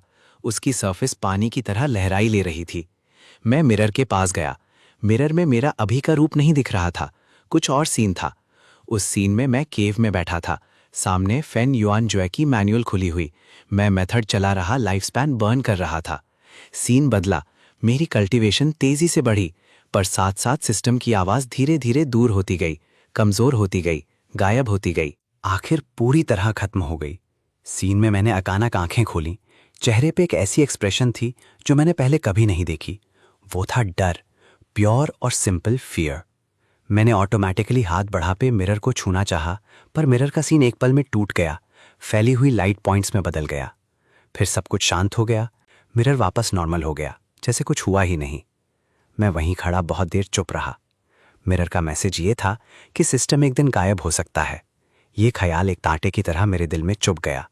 मैंने कभी ये सोचने की कोशिश नहीं की थी, या शायद जानबूझ के अवॉइड करता रहा। पार इस पाल ये ख्याल साफ मेरे सामने रहा। मैंने गहरी सांस लेकर वो बहकावा दिल के अंदर दबा दिया। गुम के रूम से बाहर गया। मैं हॉल में वापस आने पे लियू रुयान पहले से वेट कर रही थी। उसकी आंखें हल्की लाल थी। मुझे देख के वो जल्दी आए। उसने नहीं बताया क्या गुजरी, सिर्फ शांति से मेरे पास खड़ी रही। थोड़ी देर बाद सुमेयर भी अपने रास्ते से वापस आई। उसका चेहरा नॉर्मल था, पर आंखों में थोड़ी थकान ज्यादा थी। उसने मुझे नहीं देखा, सिर्फ हल्के से बोला, पहला टेस्ट खत्म हो गया, अब दूसरा टेस्ट। बात खत्म होते ही हॉल के गहरे में एक भारी धमाके की आवाज आई। अंधेरे से एक ह्यूज पपेट निकला। वो पपेट किसी अनजान मेटल से बनाया गया था, 3 स्टोरीज जितनी हाइट। उसके around golden spiritual light flow हो रही थी। हर कदम से जमीन कांपती थी। गोल्डन कोर स्टेज की ऑरा उसके बॉडी से निकल रही थी, जैसे एक पहाड़ सीने पे पड़ रहा हो। सुमेयर ने एक नज़र उस पपेट को देखा, फिर पहले अटैक किया। हाथ उठा के एक डार्क रेड लाइट अपनी स्लीव से उड़ी, एक स्नेक की तरह पपेट के दोनों बाहों को रैप कर ली। पपेट गुस्से से दहाया, दोनों बाहें जोरदार से हिला के उस लाइट को थोड़ा पुश कर दिया। मैं बिना हिचकिचाहट एक कदम आगे जंप करके पपेट के नी जॉइंट पे मुक्का मारा। 25 पॉइंट्स डैमेज और help forming early stage cultivation के साथ मुक्के से पपेट हिला। लियू रुयान मेरे पीछे फॉर्मूला चला के शैडो लाइट से एक्यूरेटली पपेट के जॉइंट कैप्स में वार कर दी गई। उसके मूवमेंट स्लो हो गए। सुमेयर एक मुक्का पपेट के सीने पे मारा, आर पार छेद के अंदर घुसा। पपेट के अंदर से क्रैकलिंग की आवाज आई। उसकी मूवमेंट आखिर रुक गई। उसकी ह्यूज बॉडी जोरार से गिर गई। धूल आसमान में फैल गई। सुमेयर ने हाथ वापस लिया। मुझ पे एक पल नजर टिकी। होंठ हल्के से मुस्कुराए, जैसे कोई इंटरेस्टिंग चीज देख रही हो। मैंने उनकी नजर पे ध्यान नहीं दिया। घूम के लियू रुयान की तरफ देखा, कंफर्म करने के लिए वो जख्मी तो नहीं। लियू रुयान ने सर हिला के मना किया, पर उसकी नजर मुझसे आगे जाके सुमेयर पे टिक गई। एक इमोशन था जो मैं समझ नहीं पाया। सुमेयर ने उसकी नजर महसूस किया लगता है, इग्नोर करके मुस्कुराई और मैं हॉल के और गहरे अंदर चली गई। तीसरे टेस्ट का एंट्रेंस एक स्टोन डोर था, जिसपे एक एंशिएंट लिखावट थी। 3 लोग अंदर जाएंगे, 2 बाहर आ सकेंगे। लियू रुयान ये पढ़ के थोड़ी परेशान हो गई। सुमेयर ने बस एक भौएं उठा के वेट किया, जैसे किसी के पहले बोलने का वेट कर रहे हो। मैं बिना हिचकिचाहट सीधा अंदर चला गया। स्टोन डोर मेरे पीछे धीरे से बंद हो गया। अंदर सिर्फ एक स्टोन प्लेटफॉर्म था, उस पे 2 जेड टैबलेट्स रखी थीं। वहीं थी मूनलाइट रिटर्न टू ओरिजिन की इम्प्रिंट कॉपीज। प्लेटफॉर्म के पास एक बैरियर खड़ा था, उस पे गोल्डन सिंबल्स फ्लो हो रहे थे। मैंने हाथ से छुआ, दिमाग में एक मैसेज आई। 3 में से सिर्फ 2 लोग मैन्युअल देके जा सकेंगे। तीसरा इंसान सीधा टेम्पल से टेलीपोर्ट हो जाएगा। टेलीपोर्ट होने वाले को क्या मिलेगा, मैसेज में नहीं बताया गया। मैंने हाथ वापस लिया, मुड़ के अपने पीछे के दोनों लोगों को देखा। लियू रुयान होठ काट के चुप थी। उसकी नज़र मुझ पे स्टबर्न फर्मनेस के साथ टिकी थी। सुमेयर दीवार से टिक के हाथ बांधे मुस्कुराती हुई मुझे देख रही थी, जैसे मेरे डिसीजन का वेट कर रही हो। मैंने ज्यादा कुछ नहीं कहा, सिर्फ प्लेटफॉर्म के पास जाके दोनों जेड टैबलेट्स उठाए। फिर लियू रुयान के सामने जाके एक टैबलेट उसके हाथ में डाली। फिर सुमेयर के पास जाके दूसरी टैबलेट दी। सुमेयर ने नहीं ली, सिर्फ मुझे देखा, आंखों में थोड़ी सरप्राइज की चमक। मैं शांत आवाज में बोला, मैं आपके सेक्ट का डिसाइपल नहीं हूं। अगर सिर्फ 2 ही ये मैनुअल ले सकते हैं तो तुम दोनों ले लो। ये कह के मैंने टैबलेट सुमेयर के पास जमीन पे रख दी, मुड़ के बैरियर की तरफ चला। सुमेयर ने अचानक हाथ बढ़ा के मुझे रोका। उसकी मूव बहुत फास्ट थी, इतनी फास्ट कि मैं रिएक्ट ही नहीं कर पाया। उसने पहले जमीन पे पड़ी टैबलेट देखी, फिर मुझे ऊपर देखा। उसकी आंखों में वो कंफ्यूजिंग इमोशन और ज्यादा गहरा हो गया। उसने ज्यादा कुछ बोला नहीं, सिर्फ हाथ से एक फॉर्मूला बनाई। एक डार्क रेड लाइट उनकी उंगलियों से निकल के दोनों टैबलेट्स में डाल दी। थोड़ी देर बाद उसने 3 टैबलेट्स निकाली, एक लियो रुयान को दी, एक मुझे, आखिरी वाली खुद रख ली। वो मुड़ के स्टोन डोर की तरफ चली। दरवाजे पे रुक के उसने बिना मुड़ के बोला, तुम्हारे अंदर जो चीज़ है वो कभी मेरा खी। मैं वहीं खड़ा रहा, दिमाग खाली हो गया। तुरंत सिस्टम का वार्निंग अलार्म जोर से बजा। फुयुवान master's presence detected nearby. System authority face possible transfer risk, danger level reevaluating. मैंने हाथ में पकड़ी टैबलेट टाइट कर ली। सुमेयर के दूर जाते हुए पीछे देखता रहा। दिल में तूफान उठ गया। उसका बोला हुआ वाक्य जैसे एक बड़ा पत्थर गहरे तालाब में गिरा। मैं बहुत देर वहीं खड़ा रहा, हिला नहीं। सिस्टम का अलार्म दिमाग में बज रहा था। वो तेज, कान चुभोने वाली आवाज से मेरा दिल जोर से धड़क रहा था। जल्दी ही मैंने वो रेस्टलेसनेस दबा दिया। मुड़ के उनकी तरफ गया। मून गॉड टेम्पल से बाहर आने पर आसमान थोड़ा सफेद होने लगा था। सुमेयर ज्यादा दूर नहीं गई थी। टेम्पल के सामने एक क्लिफ पे खड़ी थी, हाथ पीछे बांधे। उसकी रेड रोब सुबह की हवा में हल्की हिल रही थी। लियू रुयान मेरे पीछे थी। उसकी नज़र मुझ में और सुमेयर के बीच बार बार गुम हो रही थी।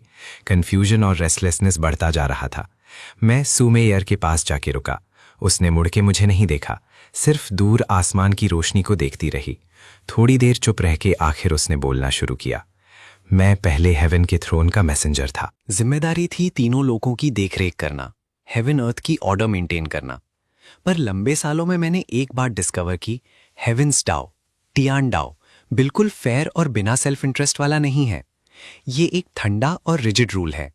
अपनी स्टेबिलिटी मेंटेन करने के लिए ये बिना हिचकिचाहट किसी भी चीज को खत्म कर देता है जो बैलेंस तोड़ सके। वो कभी इसके खिलाफ हो गया था, जिसका रिजल्ट मिला, उनका मैसेंजर ब्लेड छीन लिया गया, इंसानी दुनिया में रीइनकार्नेट करके फिर से कल्टीवेट करने पे मजबूर किया गया। वो टूल जो उनके पिछले जन्म में पूरी लाइफ फोर्स लगा के बनाया गया था, उसका नाम था इटर्नल कल्टीवेशन टूल। उसका मिशन सिर्फ एक था, किसी टैलेंटेड इंसान को ढूंढना, उसे अनलिमिटेड लाइफ स्पैन देना और इतना लंबा टाइम देना जो हेवन्स डाओ भी इंटरफेयर ना कर सके, ताकि वो स्टेप बाय स्टेप इतना स्ट्रांग हो जाए कि हेवन्स डाओ के रिजिड रूल को तोड़ सके। ये कह के वो आखिर मुड़ी और मुझे देखा। आंखों में पहले वाली मजाक भरी नजर नहीं थी, एक गंभीर सीरियसनेस थी। तुम वही हो जिसे चूज किया गया। Unlimited beast luck, system points, फेन युआन जुए, ये सब कोइंसिडेंस नहीं है। ये सब पिछले जन्म के उनके प्लान का हिस्सा है। लियू रुयान मेरे पास खड़ी थी। उसकी बॉडी हल्की कांप रही थी, आवाज में दबी हुई कांप थी। उसने सुमियर से सवाल किया, शुरू से अब तक सब कुछ तुम्हारी प्लानिंग में था। लियू भैया बस तुम्हारे हाथों में एक चेस पीस थे। इस दुनिया में कभी बिना वजह अपॉर्चुनिटी नहीं होती। हर जो चीज मिलती है उसकी प्राइस पहले से फिक्स होती है। लियू रुयान की आंखें लाल हो गईं। उसकी मुट्ठी टाइट हो गई, नाखून ऑलमोस्ट हथेली में घुस गए। उसे हेवन्स डाओ से कोई मतलब नहीं था। उसे सिर्फ ये पता था कि सालों से मैं अकेले इस दुनिया में स्ट्रगल कर रहा था, अपनी लाइफ स्पैन बर्न करके उन लोगों से लड़ता रहा जो मुझे मारना चाहते थे, और इस सब की असली वजह उनकी अपनी मास्टर ही थी। ये बात उन्हें एक्सेप्ट करना मुश्किल था। मैं कुछ नहीं बोला, सिर्फ शांत खड़ा इन दोनों लड़कियों को देखता रहा। एक वो जो मुझे इंसान दुनिया से उठा के सेक्ट तक लेके आई, दूसरी वो जिसे मैंने बचपन से पाला है। उनकी बहस मुझसे रिलेटेड थी, पर अभी मुझे कोई बॉटलनेक जैसी फीलिंग नहीं हुई, क्योंकि मैं उन चीज़ों पे गुस्सा होने की एज से बहुत आगे निकल चुका हूँ। सिस्टम कहीं से आया हो, ये चेसबोर्ड किसने बिछाया हो, मेरी ये जान मैंने खुद एक एक मुक्के से कमाई है। हर बूंद लाइफ स्पैन मैंने खुद बर्न की है, हर जख्म मैंने खुद झीला है। सुमेयर मुझे देखते हुए आंखों में थोड़ी सरप्राइज चमकी। लियू रुयान भी हैरान रह गई। उन्हें उम्मीद नहीं थी मैं ऐसी बात कहूंगा। अगर हेवन्स डाओ मुझे खत्म करना चाहता है तो उसे कोशिश करने दो। कौन जीता कौन मरा ये अभी पक्का नहीं। सुमेयर अचानक मुस्कुराई। उसकी मुस्कान में थोड़ी रिलीफ और थोड़ा इमोशन था। सच में मैंने सही इंसान चुना। बात खत्म होते ही उसका चेहरा अचानक बदला। तेजी से सर ऊपर उठा के आसमान की तरफ देखा। मैंने भी कुछ महसूस किया, एक जबरदस्त दबाव वाली एनर्जी। 9 आसमान से सीधा नीचे गिर रही थी, जैसे पूरा आसमान टूट के गिर जाएगा। ये एनर्जी डू गू च्यूजोई से भी 100 गुना ज्यादा स्ट्रांग थी। ऑलमोस्ट सोल फॉर्मेशन स्टेज के थ्रेशहोल्ड को टच कर रही थी। एक गोल्डन लाइट कॉलम बादलों से सीधा नीचे आई, हमसे 100 कदम दूर जमीन पे गिरे। जमीन में एक ह्यूज क्रेटर बन गया। धूल बैठने के बाद एक यंग आदमी क्रेटर से धीरे धीरे बाहर आया। वो गोल्डन आर्मर पहने, एक प्योर वाइट लॉन्ग सोर्ड पकड़े हुए। सोर्ड पे डर पैदा करने वाली थंडर लाइट चल रही थी। उसका चेहरा ठंडा और हैंडसम था, आंखों में बिल्कुल इमोशन नहीं था। जैसे सिर्फ एक कंट्रोल्ड पपेट हो। वो वहीं खड़ा था। उसकी ऑरा एक पहाड़ की तरह हम तीनों के सर पे पड़ रही थी। सुमेयर का चेहरा सख्त हो गया। हल्के से उस नाम बोला, टियान मिंग, हेवन्स फेट। इस बार जाओ युआनची को हेवन्स डाओ ने तुम्हें खत्म करने भेजा है। जाओ युआनची की नज़र सुमेयर और लियू रुयान से गुजर के सीधा मुझ पे टिक गई।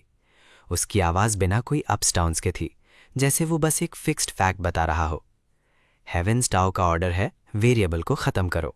मैं पीछे नहीं हटा, सू में अर भी नहीं हटी। उसने हाथ उठा के एक सुर्ख लाइट हम तीनों को कवर किया। झाओ युआनची ने अपनी वाइट स्वॉर्ड निकाली। उसकी थंडर लाइट अचानक फटके एक प्योर स्वॉर्ड ऑरा बन गई। एक स्वॉर्ड कट में पूरी गोल्डन कोर पीक कल्टीवेशन समाई हुई थी, जैसे एक हेवनली थंडर गिर रहा हो।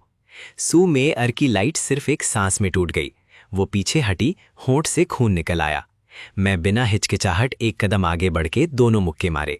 24 पॉइंट्स डैमेज और हेल्प फॉर्मिंग अर्ली स्टेज की पूरी कल्टीवेशन साफ तरह से मैंने डाली।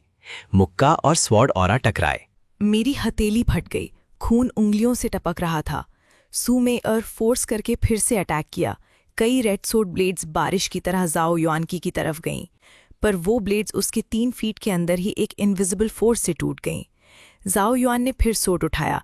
इस बार टारगेट मैं था। वो सोट इतना फास्ट था कि मैं डॉज नहीं कर सकता था। जैसे ही वो सोट मेरे सीने को छूने ही वाला था, एक सफ़ेद शैडो बीच में कूद पड़ा। ये थी लियू रुयान। वो पूरी तरह मेरे आगे आ गई। वो सोट उसकी पीठ पे पूरा लगा। खून एक खिले फूल की तरह फैला। वो दुख से चीखी। उसकी बॉडी धीरे से मेरे गोद में गिर गई। मैंने सर झुका के देखा। उसका चेहरा कागज जैसा पेल हो चुका था। उसकी पीठ का रोब खून से पूरा भीग गया था। जख्म शोल्डर से कमर तक गहरा था, हड्डी तक। उसने सर उठा के मुझे देखा। होंठ थोड़ा हिले। कुछ कहना चाहती थी, पर पूरा सेंटेंस बोल नहीं पाई। सिर्फ उसकी आंखों में आंसू भरे हुए दिख रहे थे। उनमें बहुत सारा इमोशन था जो बता पाना मुश्किल है। मैं उसे अपने गोद में लेके खड़ा रहा। पूरी बॉडी का खून जैसे उस पल फ्रीज हो गया। दिल के सबसे गहरे कॉर्नर से एक नया इमोशन उभरा। ये गुस्सा नहीं था, ये कुछ और ज्यादा प्रिमिटिव और रॉ था। उसने मेरी सारी समझ, सारा सब्र, सारी प्लानिंग एक पल में जला दी। इसी वक्त सिस्टम की अलर्ट टोन दिमाग में जोरदार से बजी। होस्ट का इमोशन क्रिटिकल वैल्यू क्रॉस कर गया है। Emergency mode activate. Anger point mode. Damage 5, luck 1। Current total damage 30 points. Current total luck 3 points. Current total defence 1 point. मुझे एक बिल्कुल नई पावर बॉडी में आती महसूस हुई, जैसे सालों से सोया वॉल्केनो आखिर फट गया हो। मैंने लियू रुयान को धीरे से जमीन पे रखा। खड़ा होके जाओ युआनची की तरफ मुड़कर देखा। वो अभी भी बिना एक्सप्रेशन के वहां खड़ा था। उसके हाथ की वाइट सोट पे अभी भी लियू रुयान का खून टपक रहा था। मैंने मुट्ठी टाइट की। सिर्फ हड्डियों की खर आवाज आई। 30 डैमेज पॉइंट्स की पावर मुट्ठी में जमा हो गई। आसपास की हवा ही मुट टुट गई। मैंने मुट्ठी टाइट किया। अंदर वो नया इमोशन खून में दौड़ता रहा। 30 पॉइंट्स डैमेज की बोनस मुझे एक इल्यूजन दे रही थी, जैसे एक मुक्का इस आसमान में भी एक होल कर सकता है। पर मैंने जल्दी अटैक नहीं किया, क्योंकि मुझे पता था ये काफी नहीं है। जाओ युआनची गोल्डन कोर पीक था, मैं सिर्फ हेल्प फॉर्मिंग अर्ली स्टेज। बीच का गैप कुछ पॉइंट्स डैमेज से पूरा नहीं हो सकता। मुझे और ज्यादा और बहुत ज्यादा पावर चाहिए थी। बिना हिचकिचाहट बॉडी के अंदर फेन युआनजुए पागल होके चलने लगा। इस बार मैं प्राइस की परवाह नहीं कर रहा था। 1 साल, 10 साल, 100 साल, 500 साल, लाइफ स्पैन एक मैदान में फ्लड की तरह बाहर बहने लगा। फेन युआनजुए का पहला, दूसरा, तीसरा, चौथा लेयर आखिर 5वें लेयर पे जाके रुका। मैनुअल में क्लियरली लिखा था 5वां लेयर 1000 साल का 20 लक बर्न करेगा। गोल्डन कोर मिड स्टेज तक पहुंचा सकता है। मैंने कर दिखाया। 1000 साल की लक से आई कल्टीवेशन बॉडी के अंदर फट पड़ा, जैसे एक नया स्टार डैंटियन में पैदा हुआ हो। Golden core mid stage, golden core late stage, golden core initial stage. आखिर स्टेबल हो गई गोल्डन कोर मिड स्टेज पे। ये फीलिंग इतनी अजीब थी जैसे पूरा बॉडी नए सिरे से बन रहा हो। हड्डियां, मांस, मेरिडियंस हर इंच में पहली बार की ताकत भर रही थी। जाओ युआनची को शायद कुछ महसूस हुआ। उसकी भौहें सिकुड़ गईं। फिर से अपनी हेवेंस डाओ सोर्ड उठाई। थंडर लाइट और ज्यादा सुर्ख हो गई। मैं उसे अटैक करने का मौका नहीं दूंगा। एक कदम आगे जंप किया। मेरी सारी बॉडी के नीचे की जमीन चकनाचूर हो गई। पूरा बॉडी एक गोले यानी कैनन बॉल की तरह जाओ युआनची की तरफ उड़ गया। 30 पॉइंट्स डैमेज की पावर मुट्ठी में जमा हो गई। हवा चीर दी गई। एक शार्प सीटी जैसी आवाज आई। जाओ युआनची ने अपनी सोर्ड तिरछी करके ब्लॉक की। मुक्का सोर्ड टकराए। बूम की जोरदार आवाज थंडर की तरह फट गई। हमारे पैरों के नीचे जमीन इंच इंच टूटने लगी। पत्थर आसमान में उड़ गए। जाओ युआनची मेरे मुक्के से आधा कदम पीछे हटा। उसकी आंखों में सरप्राइज की चमक आई ऑब्वियसली उसे यकीन नहीं हुआ कि मैं कुछ ही सांसों में हेल्प फॉर्मिंग अर्ली स्टेज से गोल्डन कोर मिड स्टेज तक पहुंच सकता हूं। मैंने उसे सांस लेने का मौका नहीं दिया। जाओ युआनची ने साइड होके बचा, उल्टी तरफ से स्वॉर्ड घुमा के मेरी गर्दन पे वार किया। मैंने हाथ उठा के ब्लॉक किया। स्वॉर्ड मेरी बाह पे लगी। डिफेंस पॉइंट की वजह से ये स्वॉर्ड सिर्फ एक हल्का निशान छोड़ गई। पहले होता तो ये स्वॉर्ड मेरी आधी बाह काट देता। सुमेइर भी खाली नहीं थी। उसने देखा जाओ युआनची की पूरी स्ट्रेंथ उस स्वॉर्ड में है। उसने दोनों हाथ से फॉर्मूला बनाई, मुंह में कुछ मंत्रास चलाते हुए एक सुर्ख सिंबल उसकी हथेली से उड़ के जिंदा चीज की तरह जाओ युआनची की स्वॉर्ड से लिपट गया। वो सिंबल स्वॉर्ड को छूते ही तेजी से फैलने लगा, एक डेंस पैटर्न बना के पूरी स्वॉर्ड अचानक आधी से ज्यादा डार्क हो गई। जाओ युआनकी का चेहरा आखिर बदल गया। उसने सर झुका के अपनी स्वॉर्ड देखी, फिर ऊपर सू मेयर की तरफ देखा। उसकी नजर में थोड़ी वेरीनेस आ गई। मैं उसके डिस्ट्रैक्टेड होने का फायदा उठा के जंप किया, एक मुक्का उसके सीने पे सीधा मारा, आर पार घुस गया। जाओ युआनकी की गोल्डन आर्मर मेरे वार से पूरी तरह टूट के फट गई। वो पूरी बॉडी उड़कर जमीन पे एक लंबी खाई बना गई। वो कांपता हुआ खड़ा होने की कोशिश करता रहा, होंठ से गोल्डन खून निकला। उसने फिर अटैक नहीं किया, सिर्फ ठंडी नजरों से मुझे देखता रहा। उसकी आंखों की बिना इमोशन वाली ठंडक मेरी पीठ ठंडा कर रही थी। उसने कुछ और नहीं कहा, सिर्फ एक जेट टैलिस्मैन क्रश किया, पूरी बॉडी गोल्डन लाइट में बदल के कुछ ही पल में आसमान में गायब हो गई। मैं पीछा नहीं किया, क्योंकि मुझे पता था मेरी अभी की हालत में मैं एक गोल्डन कोर पीक को जो भागना चाहता है उसे रोक नहीं सकता। और ज्यादा जरूरी बात, ल्यूरोयान जमीन पर पड़ी थी। मैं मुड़ के जल्दी उसके पास गया। उसका चेहरा बिल्कुल खूनहीन पले हो चुका था। पीठ का जख्म अभी भी खून बह कर रहा था। सांस बहुत हल्की, ऑलमोस्ट फील ही नहीं हो रही थी। सू में एयर आई, उसके पास बैठ के हाथ उसकी पीठ पे रखा। सुर्ख स्पिरिचुअल पावर हथेली से निकल के धीरे से ल्यूरुयान के जख्म में घुस गई। सू में एयर का चेहरा भी देखते देखते पले होता गया। वो अपनी कल्टिवेशन से ल्यूरुयान की जान बचा रही थी। थोड़ी देर बाद ल्यूरुयान की सांस आखिर थोड़ी स्टेबल हो गई, पर अभी भी बेहोश थी। सुमेयर ने हाथ वापस लिया। खड़ी होते वक्त उसकी बॉडी डोल गई, गिर ही जाती। उसने दांत कस के अपना बैलेंस बनाया। मुझे बताया ल्यूरुयान की इंजरी बहुत ज़्यादा गंभीर है। उसकी कल्टिवेशन सिर्फ थोड़ी देर के लिए जान बचा सकती है। पूरी तरह ठीक करने के लिए इमॉर्टैलिटी स्प्रिंग चाहिए, उस लेजेंडरी सेक्रेट जगह जो हर इंजरी ठीक कर सकती है। मैंने बिना हिचकिचाहट ल्यूरुयान को गोद में लिया, उसे रास्ता दिखाने को कहा। सुमेयर ने सर हिला के मेरे आगे आगे चलना शुरू किया। उसके कदम थोड़े लाचार थे, साफ था अभी बहुत ज़्यादा एनर्जी कंज्यूम हुई थी। हम ईस्ट की तरफ चलें। घने जंगल क्रॉस करके, पहाड़ियां पार करके पूरे 3 दिन चलते रहे। तीसरे दिन शाम को आखिर हम इमॉर्टैलिटी स्प्रिंग की वैली तक पहुंचे। वैली के एंट्रेंस पे एक ह्यूज स्टोन टैबलेट खड़ा था।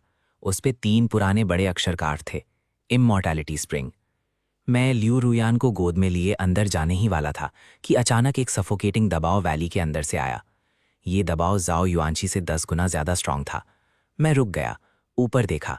वैली के अंदर एक आदमी खड़ा था, काली रोब पहने, चेहरा बुद्धा जैसा। पर उसकी आंखें 2 लैंटर्न्स की तरह आंखें चुभोने वाली रोशनी छोड़ रही थीं। वो हाथ पीछे बांधे खड़ा था। पेड़ों के नीचे हल्के गोल्डन कलर का सर्कल था, उसके अंदर बहुत सारे क्लाउड्स फ्लो हो रहे थे। उसने हमें देखा, होंठ से ठंडी हंसी की। आवाज बुद्धा जैसी थी, पर एक जोरदार घंटी की तरह पूरी वैली में गूंजी। लू चांग शेंग, अपर वर्ल्ड के ऑर्डर पे मैं तुम्हारा बहुत दिनों से वेट कर रहा हूं। तुम्हारी मौत का वक्त आ गया है। मैं पीछे नहीं हटा, क्योंकि मेरे पीछे ल्यूरुयान थी। उसकी सांस ऑलमोस्ट सुनाई नहीं दे रही थी। सू मेयर भी अपनी सारी एनर्जी कंज्यूम कर चुकी थी। अगर मैं पीछे हटा तो उनके लिए सिर्फ मौत ही है। मैंने उस काली रोब वाले आदमी को देखा। उसकी एनर्जी एक बिना ताल वाला समंदर जैसी थी। मैं उसकी डेप्थ का अंदाजा नहीं लगा पाया। ये पहली बार था जब मैं इस लेवल के दुश्मन से सीधा फेस टू फेस आया। गोल्डन कोर पीक जाओ युआनची के सामने ये आदमी बिल्कुल अलग लेवल का एग्जिस्टेंस था। पर मैं जल्दी अटैक नहीं किया। पहले पूछा, मुझे जानना है अपर वर्ल्ड मुझे क्यों खत्म करना चाहता है। उस काले रोब वाले आदमी ने होठ मुड़कर हंसी की। उस हंसी में नीच भाव और दया दोनों थे। उसने छुपाने की जरूरत नहीं समझी, बल्कि खुशी खुशी मुझे सच बताने को तैयार था। उसका नाम था टुओबा युआन। डीमन रेस का हर जनरेशन का नेशनल टीचर था, पर उसकी असली आइडेंटिटी इससे कहीं ज्यादा थी। हेवेंस टाओ तीनों लोगों का बैलेंस मेंटेन करता है। इसके अपने रूल्स हैं और मैं ही इस डाओ का सबसे बड़ा वेरिएबल हूँ। एक अनलिमिटेड 20 लक वाला इंसान, उस पे अगर हेवेंस डाओ के रिजिड रूल को तोड़ने की पोटेंशियल भी हो तो पूरी दुनिया की ऑर्डर खतरे में पड़ जाएगी। अपर वर्ल्ड के वो हाई एंड माइटी एग्जिस्टेंसेस पहले ही सब कुछ देख चुके हैं। वो दूसरी सुमेयर नहीं बनने देंगे, और तो और एक सुमेयर से भी ज़्यादा खतरनाक एग्जिस्टेंस को बढ़ने नहीं देंगे।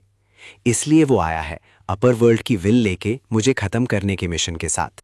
मैंने और नहीं पूछा क्योंकि जवाब ऑलरेडी क्लियर था। मैं कोई हेवेंस डाउ का चोजन आर्ट ही नहीं, मैं हेवेंस डाउ का फियर्ड वेरिएबल हूं।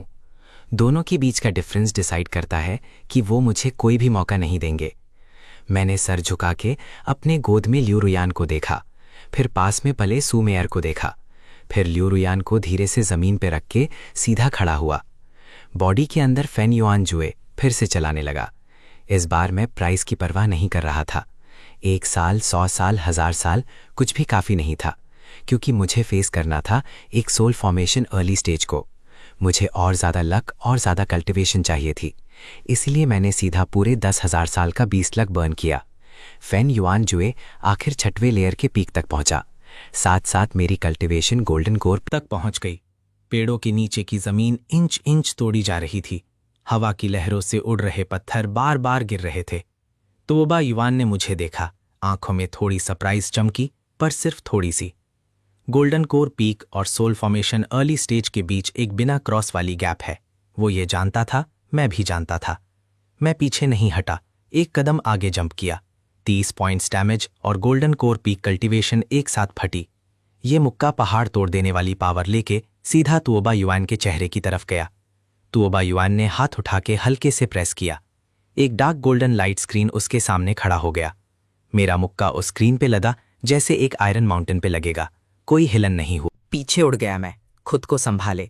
दोनों बाहें सुन्न हो गईं, हथेली फट गई, खून उंगलियों से टपक रहा था। तोबा युआन ने पीछा नहीं किया, वहीं खड़ा मुझे एक बिल्ली जैसी नज़र से देख रहा था, जैसे चूहे को देख रहा हो। तुम्हारी टैलेंट सच में कमाल है। 1000 साल 20 लक से आई गोल्डन कोर पीक पूरे तीनों लोकों में किसी की नहीं है। पर अफसोस, चाहे टैलेंट कितनी भी अच्छी हो, वो गोल्डन कोर और सोल फॉर्मेशन के बीच का गैप पूरा नहीं कर सकती। मैंने मना नहीं किया क्योंकि वो सही बोल रहा था, पर मैंने हार नहीं मानी क्योंकि हार मानना मतलब मौत। सुमेयर अचानक मूव हुई। उसने अपनी चेस्ट से एक टूटा फूटा पेपर निकाला। वो पेपर सिर्फ एक छोटे हाथ जितना, पूरी तरह डार्क। उस पे मैं ना समझने वाले सिंबल्स काव थे। उसने वो पेपर पकड़ के उंगलियां हल्की कांपीं। ये मेरे पिछले जन्म का आखिरी हेवेंस डाओ रेजिडुअल सिंबल है। सिर्फ एक बार यूज हो सकता है। सिर्फ तुआबा युआन को 3 सांस के लिए सप्रेस कर सकता है। 3 सांस काफी होंगी? काफी है। सुमेयर ने और हिचकिचाहट नहीं की। वो रेजिडुअल सिंबल फेंक दिया। डार्क गोल्डन लाइट अचानक फट गई। एक लाइट कॉलम में बदल के तुआबा युआन को कवर कर लिया। तुआबा युआन का चेहरा अचानक बदल गया।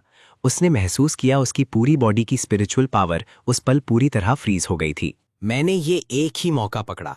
मुक्का आगे नहीं मारा, बल्कि वो किया जो तुओबा युआन ने कभी सोचा भी नहीं होगा। मैंने दिल ही दिल में लक बोला। इस साल के सारे अवेलेबल पॉइंट्स सिर्फ लक में डाल दिए। Luck +10, current total luck 13 points, luck full, upper limit break. उस पल मैंने कुछ ऐसा महसूस किया जो मैं वर्ड्स में बता नहीं सकता, जैसे दुनिया की कोई इनविजिबल पावर मेरी तरफ झुकने लगी हो। इसी वक्त जब तुओबा युआन सुमेयर के रेजिडुअल सिंबल के सप्रेशन से आखिरी पल में निकलने वाला था, इमॉर्टैलिटी स्प्रिंग फट गया। पूरी वैली कांपने लगी। इमॉर्टैलिटी स्प्रिंग का पानी जैसे किसी इनविजिबल हाथ से हिलाया गया हो। एक आसमान छेदू जल स्तंभ यानी वाटर कॉलम में बदल के सीधा ऊपर चला गया, बदल चीर के। ये स्पिरिट टाइड आया था। वो गरजती हुई सफोकेटिंग स्पिरिचुअल पावर एक सुनामी की तरह स्प्रिंग से बाहर आई, पूरी वैली कवर करती गई। तोबा युआन सीधा उस स्पिरिचुअल टाइड से टकरा गया, पूरी बॉडी काटते हुए पतंग जैसी उड़कर दूर आसमान में गायब हो गया। मैं उस लिंग चाओ के बीच खड़ा था। वो पूरी तरह प्योर स्पिरिचुअल पावर मेरी बॉडी में पागल होके घुसने लगी। मेरी गोल्डन कोर पीक की बॉटल नेक पे वार करने लगी। एक हड्डी तक जाने वाला दर्द उठता गया। मैंने दांत कसकाए, एक कदम भी पीछे नहीं हटा। 3 सांस बाद बॉटल नेक टूट गया। सोल फॉर्मेशन अर्ली स्टेज की ऑरा मेरी बॉडी से फट पड़ी, लिंग चाओ के साथ एको करने लगी। उस पल मुझे लगा जैसे मैं पूरी। लिंग चाओ धीरे धीरे शांत हो गया। मैं मुड़ के ल्यू रुयान के पास गया, उसे उठा के इमोर्टैलिटी स्प्रिंग में डाला। पानी उसके जख्म को सोख करने लगा। वो दहशत भरे जख्म देखते देखते हील होने लगे। उसका चेहरा भी धीरे धीरे लाल होता गया। सुमेयार भी स्प्रिंग के पास आई। लियू रुयान की हालत इम्प्रूव होती देख के उसका काफ़ी देर से टाइट चेहरा आखिर रिलैक्स हो गया। इसी वक्त आसमान में अचानक एक ह्यूज क्रैक पड़ गई। एक गोल्डन थंडर उस क्रैक से सीधा मेरी तरफ गिरने लगा। ये हेवेंस ट्रिब्यूलेशन था। हेवेंस डाओ मुझे यहीं पूरी तरह ख़त्म करना चाहता था। मुझे पता था बच नहीं सकता। मैं इमॉर्टैलिटी स्प्रिंग के पास खड़ा सर ऊपर उठा के उस gold 30 points damage, 13 points luck, 1 point defence, ये मेरा सारा पैसा था। पहला हेवनली थंडर मुझ पे गिरा, मैंने सीधा खुद पे ले लिया। पूरी बॉडी जल गई, काली पड़ गई, मांस चीर गया। दूसरा थंडर तुरंत पीछे आया, पहले से भी ज्यादा राक्षसी। मैंने दांत कसका, अंदर लाइफ स्पैन पागल होके बर्न करने लगा। थंडर से डिस्ट्रॉय हुई बॉडी को वापस रिपेयर करता गया। तीसरा, चौथा, पांचवा, हर वाला पहले से ज्यादा स्कैरी। पर मेरे पास एक चीज थी जो हेवनली थंडर तोड़ नहीं सकता। वो था मेरा unlimited life span. Thunder body destroy करता, मैं लाइफ स्पैन से एक बार फिर से बनाता। नहीं हो तो 10 बार, 10 बार नहीं तो 100 बार। जब 9वां थंडर गिरा, पूरी वैली गोल्डन थंडर लाइट से रोशन हो गई। मैं वहीं खड़ा था, पूरी बॉडी खून से भरी, कपड़े ऑलरेडी जल के राख हो चुके थे, पर मैं गिरा नहीं। हेवनली ट्राइब्यूलेशन खत्म हुई। आसमान की क्रैक धीरे धीरे बंद होने लगी। सिस्टम का मैसेज दिमाग में बजा। होस्ट ने सक्सेसफुली हेवनली ट्रिब्यूलेशन क्रॉस की। सिस्टम अपग्रेड होके हेवेंस डाओ पॉइंट मोड बन गया। अब डैमेज, लक और डिफेंस साथ में ऐड कर सकते हो। मैंने महसूस किया बॉडी के अंदर पावर फिर से बढ़ रही थी। Soul formation early stage, soul formation mid stage, आखिर स्टेबल हो गई सोल फॉर्मेशन मिड स्टेज पे। मैं सांस ले ही रहा था कि सिस्टम का मैसेज फिर से बजा। इस बार आवाज पहले से अलग थी, थोड़ा ठंडा और मैकेनिकल फील देने वाला। New mission generated. 100 साल के अंदर हेवेंस डाओ का अवतार हराना, वरना हेवन और अर्थ तुम्हें पनिश करेंगे। मैं इमॉर्टैलिटी स्प्रिंग के पास खड़ा आसमान में धीरे धीरे बंद हो रही क्रैक को देखता रहा। दिल में चुपचाप हिसाब लगाया। 100 साल दूसरों के लिए ये इम्पॉसिबल मिशन लगेगा, पर मैं अलग हूं। मेरे पास सिस्टम पॉइंट्स हैं, फेन युआन जू है और एंडलेस पीस लक है। और सबसे ज़रूरी बात, मैंने अभी अभी एक ऐसा फास्टर अपग्रेड मेथड ढूंढ लिया है जो सिर्फ लाइफ स्पैन बर्न करने से कहीं ज़्यादा फास्ट है। वो है लक। लक फुल होने के बाद पूरी दुनिया के अपॉर्चुनिटीज़ खुद आके मिलने लगते हैं। इमॉर्टैलिटी स्प्रिंग का लिंक चाओ इसी बात का प्रूफ है। मुझे बस और ज़्यादा अपॉर्चुनिटीज़ ढूंढनी है, फेन यॉन जुए और सिस्टम पॉइंट्स के साथ कंबाइन करके। फिर मैंने अपनी नज़र वापस ली, स्प्रिंग में सो रही लियू रुयान को देखा, फिर पास थकी हुई सू मेयर को देखा। 100 साल नहीं लगेंगे, मुझे सिर्फ 30 साल चाहिए। इमॉर्टैलिटी स्प्रिंग का लिंक चाओ खत्म होने के बाद मैं स्प्रिंग के पास 3 दिन तक पालथी मार के बैठा रहा। इन 3 दिनों में मैंने फेन युआन जुए नहीं चलाया, न ही सिस्टम के मैसेजेस को ध्यान दिया। मैं सिर्फ शांति से बैठ के सोल फॉर्मेशन मिड स्टेज की कल्टीवेशन को धीरे धीरे सॉलिड करता रहा। साथ साथ सोचता रहा आगे का रास्ता क्या होगा। लियू रुयान की इंजरी ठीक हो चुकी थी, पर वो अभी भी बेहोश थी। सू मेयर ने बताया ये बॉडी के हीलिंग के बाद का सेल्फ रिकवरी प्रोसेस है, कुछ और दिन में वो जाग जाएगी। मैंने लियो रुयान को सू मेयर के देखरेख में छोड़ा, अकेला इमॉर्टैलिटी स्प्रिंग से निकल गया, क्योंकि मुझे एक जगह जाना था, फेन जिन ज़ुआंग। वहां से निकले काफ़ी दिन हो चुके थे, पर मुझे अभी भी याद था जब 4 सेक्ट्स सीक्रेटली डिस्कस कर रहे थे मुझे कैसे सरेंडर करें। उस वक्त मैंने परवाह नहीं की, क्योंकि मुझे हिसाब लगाने की ज़रूरत नहीं थी। पर अब अलग है, मुझे ज़रूरत है रिवेंज लेने की नहीं, बल्कि मुझे एक स्टेबल बैक सपोर्ट चाहिए। फेन जिनजोंग वापस पहुंचा तो 7 दिन हो चुके थे। टाउन के एंट्रेंस का आर्च अभी भी वहीं था, पर वो 3 शब्द एक नई टैबलेट से कवर कर दिए गए थे, जिस पे लिखा था demon race fear of influence, मोजू शिंग यिंग। मैं टाउन के एंट्रेंस पे खड़ा आते जाते डीमन रेस के सोल्जर्स देख रहा था। दिल में ज्यादा वेव्स नहीं थी। फेन जिनजोंग के लोग अभी भी वहीं थे, पर उनके चेहरों पे डर और नमनेस ज्यादा दिख रही थी। 4 सेक्ट्स के हेड्स मैं एक नज़र में देख लिया। वो टाउन के सबसे बड़े रेस्टोरेंट में बैठे थे। उनके पास डीमन रेस के जनरल्स भी बैठे थे, वाइन ग्लासेस साथ उठा के मजा कर रहे थे। मैंने अपनी प्रेजेंस छुपाई नहीं, सीधा एक एक कदम चल के टाउन में गया। डीमन रेस के सोल्जर्स ने मुझे रोका। मैंने धीरे से हाथ उठाया। 30 पॉइंट्स डैमेज की पावर से उन्हें उड़ा के दूर फेंका। रेस्टोरेंट की ऊपर मंजिल की हुलचल अचानक रुक गई। 4 सेक्ट्स के हेड्स बाहर आए। मुझे देखते ही उनके चेहरों की एक्सप्रेशंस क्या खूब थी। स्काई स्वॉर्ड सेक्ट के हेड सबसे पहले रिएक्ट किया, एक स्माइल फोर्स करके आगे आया। लुबान स्यान वापस आ गया, बहुत अच्छा हुआ।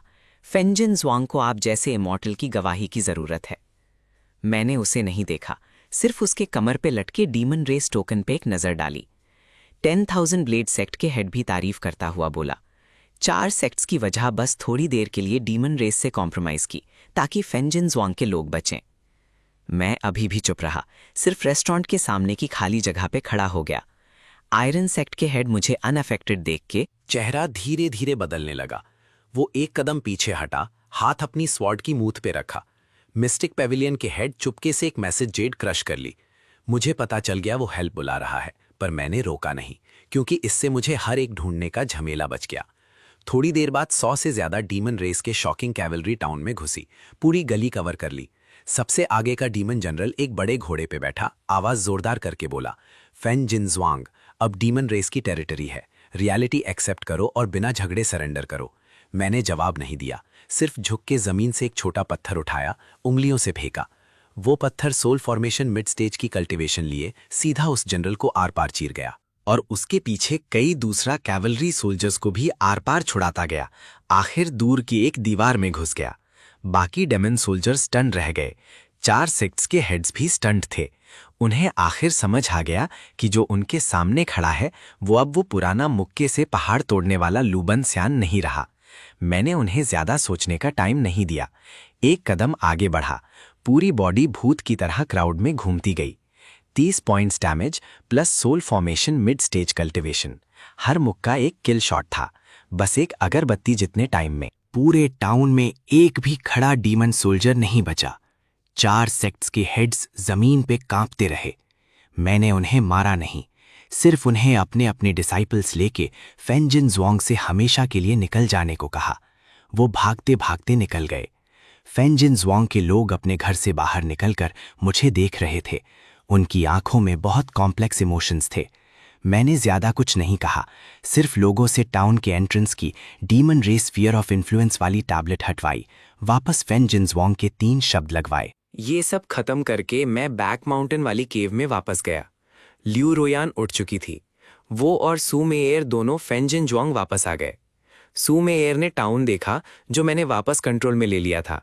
आंखों में थोड़ी संतुष्टि चमकी। सिर्फ एक फेंजन ज़ुआंग बचाना काफी नहीं है। डीमन रेस की भारी आर्मी कभी भी वापस आ सकती है। हेवेंस डाओ भी ज्यादा टाइम नहीं देगी। हमें एक पावर चाहिए, इतनी स्ट्रांग पावर जो डीमन रेस से भी लड़ सके और हेवेंस डाओ से भी। उसने सजेस्ट किया इटर्नल अलायंस चंगशेंग मैंग बनाने का, फेंजन ज़ुआंग को बेस बना के दुनिया भर के एम्बिशियस लोगों को अट्रैक्ट करके।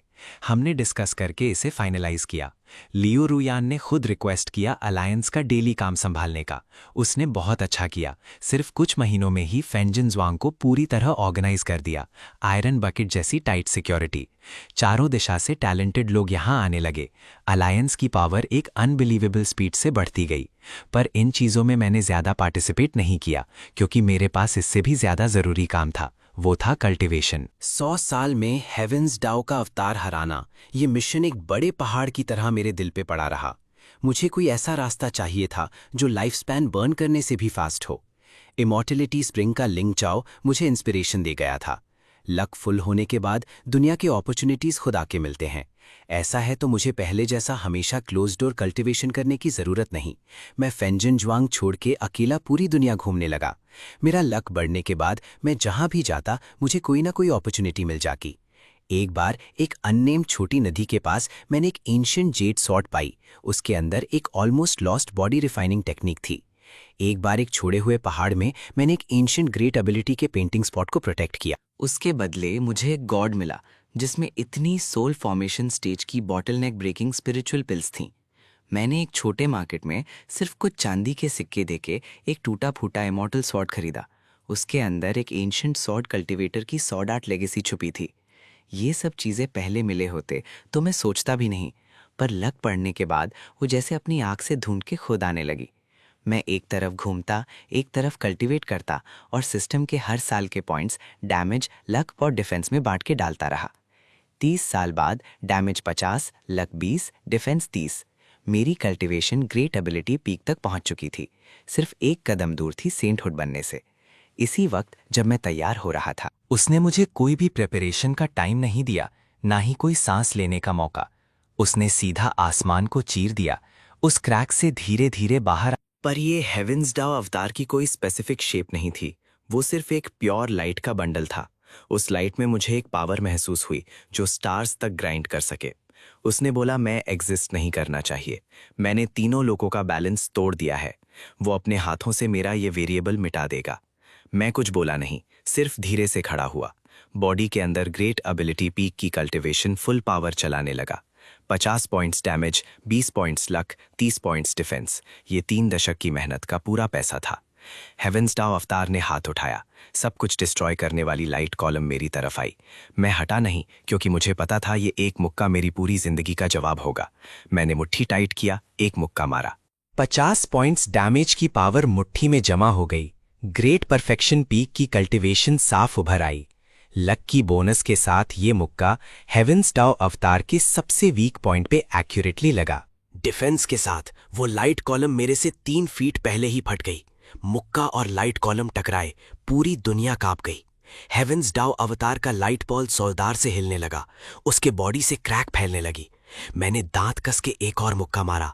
बूम की जोरदार आवाज में हेवेंस डाउ अवतार टूट गया, फैली हुई लाइट में बदल के दुनिया में गुम हो गया। उस पल हेवेंस डाउ का ओरिजिनल बॉडी ज़ख्मी हुआ। तीनों लोग कांप गए। सिस्टम का मैसेज दिमाग में बजा। होस्ट ने हेवेंस डाउ अवतार को हराया। सिस्टम अथॉरिटी पूरी तरह अनलॉक। होस्ट अब अगली पीढ़ी का नया हेवेंस डाउ कंट्रोलर बन गया है। मुझे कोई जबरदस्त खुशी महसूस नहीं हुई, ना रिलीफ, सिर्फ लगा कंधे पे एक एक्स्ट्रा वेट आ गया है। तुम गए, अब मैं ही नया सिस्टम हूं।